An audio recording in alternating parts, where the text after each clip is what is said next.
Ma räägin oma emakeeles eesti keeles. Austatud istungi juhataja, austatud president. Mul on väga rõõm kuulda kiidulaulu ja kaunid sõnavõtte sellest, kui edukas oli Euroopa Ülemkogu. Mul on ainult poolest minutit aega jäänud, seega ma võtan kaks asja lühidalt kokku. Esiteks 750 miljardit eurot siis taastefondiks.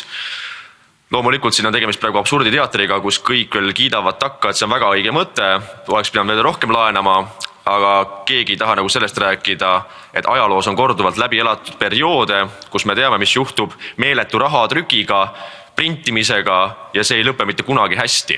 Ehk siis mitte keegi ei ole ära lahendanud veel küsimust, et kuidas me selle raha tagasi maksame 30 aasta jooksul ja fakt on see, et see nõuab uute maksude kehtestamist. Ehk et selleks, et raha printida tänasel päeval, justkui nii-öelda hea eesmärgi nimel, me tekitame olukorra, kus me peame uued maksud kehtestama Euroopa Liidu kodanikele üle Euroopa Liiduliselt ja see tähendab uuesti ka aluslepingute avamist ja muutmist ja see omakorda viib väga paljude õiguslike juriidiliste küsimusteni, kas see üldse on legaalne.